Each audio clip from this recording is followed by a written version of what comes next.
Ruth chapter 4.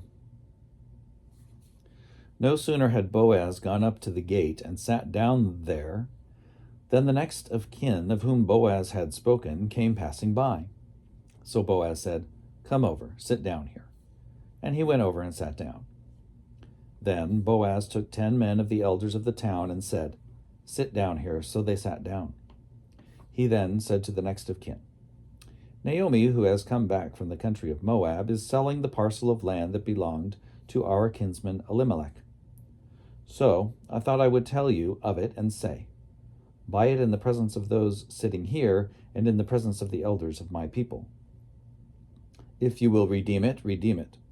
But if you will not, tell me, so that I may know.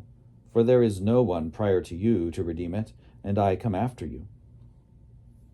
So he said, "I will redeem it." Then Boaz said, "The day you acquire the field from the hand of Naomi, you are also acquiring Ruth the Moabite, the widow of the dead man, to maintain the dead man's name on his inheritance." At this, the next of kin said, "I cannot redeem it for myself without damaging my own inheritance. Take my right of redemption yourself, for I cannot redeem it."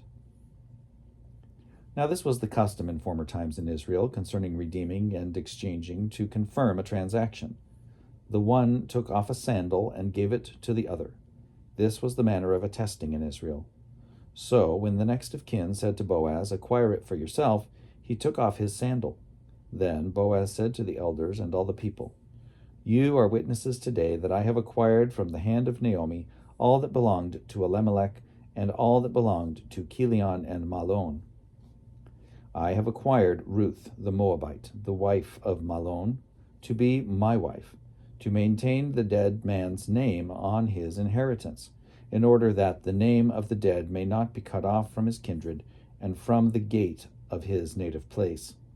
Today you are witnesses."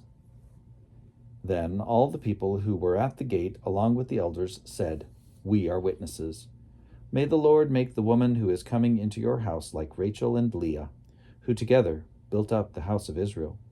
May you produce children in Ephrathah and bestow a name in Bethlehem.